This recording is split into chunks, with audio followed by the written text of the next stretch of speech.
Former President Olusegun Obasanjo's calls President Muhammadu Buhari low advises him not to seek re-election in 2019. Will the president dismount the House, or this is another message that belongs to the recycle bin?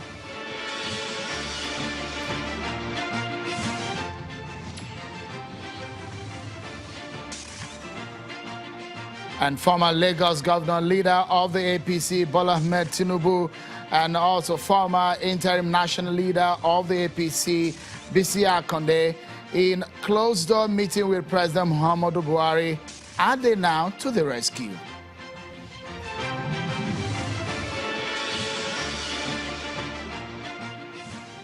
Hello, everyone, and welcome to the program. I'm Shinwa Kimbaloye in Lagos. Well, let's begin the program tonight with a major development coming out of the National Assembly as regarding 2019 and the sequence of elections. We'll attempt to break it down in the course of the week. But then, members of the Bring Back Our Girls campaign group who were earlier arrested by the police have regained their freedom. The police barricaded the roads linking the State House and forcefully stopping the BBOG protesters from taking their demonstration to the president.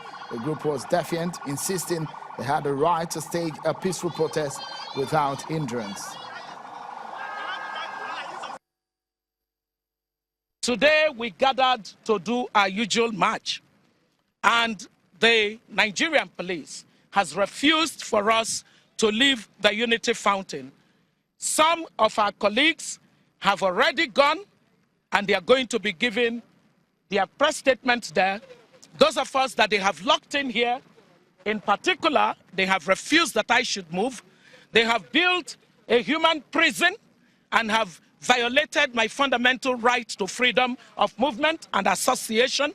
And therefore, I want it to be on record that the government of President Muhammadu Buhari has infringed the Constitution by violating my fundamental right to freedom of movement and association. And this cannot be allowed to happen in a democracy. If there's anyone there listening to this, they must tell President Muhammadu Buhari to instruct the IG of Nigerian police to let the officers who have imprisoned me in broad daylight to let me go about my business. I am a law-abiding citizen of this country. I see no reason why my rights should be being violated. And so right now, I will continue to insist that these officers allow me to move out of the Unity Fountain. Well, let's get into the heart of the major issue of tonight. Former President Olusegun Obasanjo is not new to writing to presidents, and neither are Nigerians unfamiliar with the former president's writings. The letters are usually strongly worded. The messages and meaning are usually not hidden also. They are instructive and detailed. Only a few days ago, the former president backed his PhD, and his new letter seems to have a semblance of a thesis.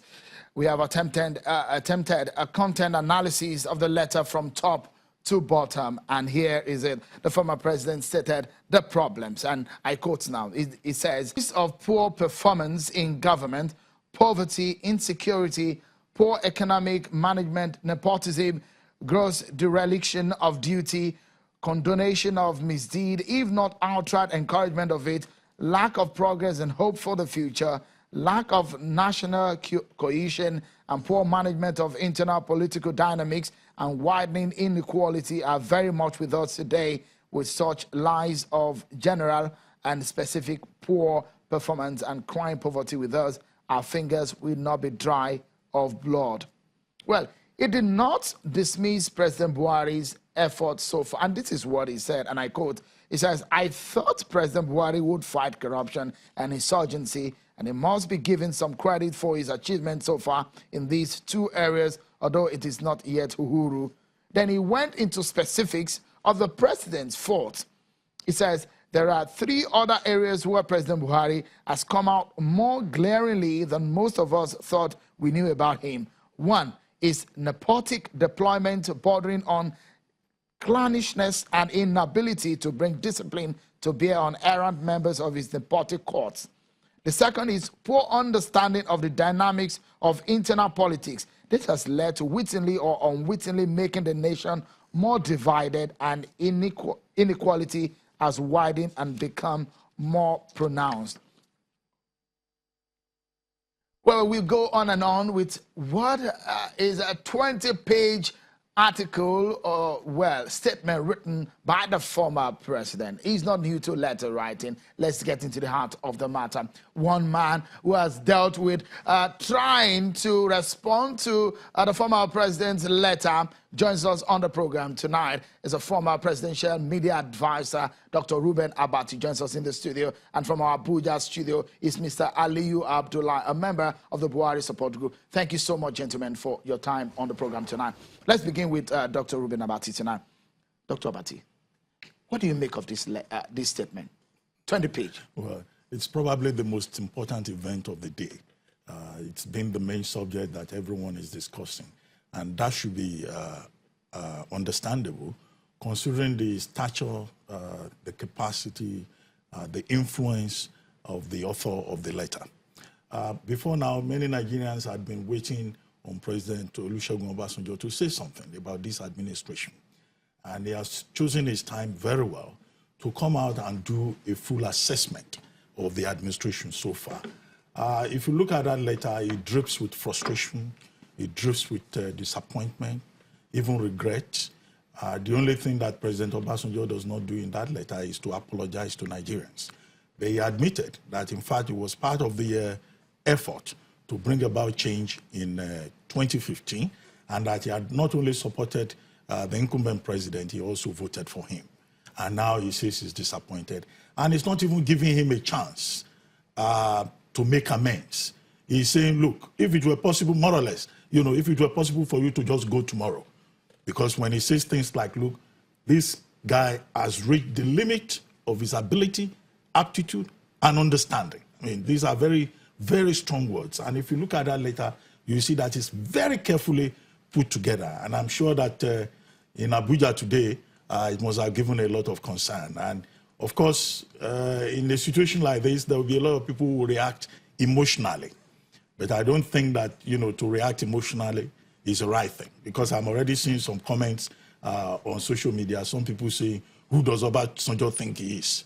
And I guess that's why he started by establishing his bona fides, in the opening section of that letter, that, look, he's not just a statesman in Nigeria, he's committed to good governance, not just in Africa, but in the whole world. But still, people are making that comment. They're saying, where he has just one vote, it is not left to him to determine who comes back or who takes a second term. If that is the official reaction, and if that is the reaction that is being packaged, organized officially, that would be most unfortunate. I would recommend that the affected persons, because it's not even just about President Buhari, because he also talks about the political party system, and he also defines a major responsibility for Nigerians, that the time has come again to save Nigeria. Hence that vehicle that he recommended, the Coalition for Nigeria. And from my understanding of what he has written, he says that, look, the situation in the country now is even worse than what we had in 2014. Because he says we're at that point where we were in 1999, when the whole country, was tottering on the edge of a precipice. It's a very strong letter, and I think it reflects, it probably reflects certain levels of consensus within society. Because of late, a lot of people have been saying some of the things that President Obasanjo says in that letter. There are people who have said President Buhari should not go for a second time. There are people who have expressed similar frustration. But coming from Obasanjo, those statements, acquire a special significance and resonance, both locally and I believe also internationally. And I would like you to quickly bring your experience to bear right now. This kind of letter, I would like to also state categorically here that we at Channels Television have reached out to the presidency for their reaction to the former president's statement, this letter called the Clarion Call but they've declined to make any comment on it. We'll go ahead and make a sense of what this means. But give us a sense of what this means based on your experience. At the seat of power right now, for those who spin for the president, for those who write for the president and advises the president had an emergency meeting with leaders of the party. Bola Tinubu was there, Bisi Akande was there also there. What do you think could be happening at the seat of power right now? Well, I don't know what the content of the meeting with the APC leaders today could possibly be, except that has been put into the public domain officially. But I imagine that in this kind of situation, President Obasanjo is not somebody that a presidential aide will just stand up, with this kind of weighty letter, running into paragraphs and pages, and then you go and respond to him. I imagine that right now there will be people, there will be meetings upon meetings. There will be persons who will have sat down with that letter, who will try to deconstruct it. I imagine also that the president will have read it over and over again, and people around him will be offering advice, and they will be trying to provide strategy. Now, however, in this kind of situation, it's not just the political survival of the president. It's also about the survival of various stakeholders, both within the party and within the presidency. But what I've said is that there will be a lot of emotional reactions. There will be people who will say, look, it's not up to President Obasanjo to play the headmaster and tell you whether you should run or not. That it's up to you. After all, Section 131 of the Constitution and Section 137, grant you the right to seek a second term in office. There will be a lot of that. All right. But it is for the president himself, to look at the letter and to make up his mind whether he wants to do a formal response. But there are other ways in which he could possibly also decide to respond. Because the time has come, really, and people have been saying this, for this administration to change the narrative.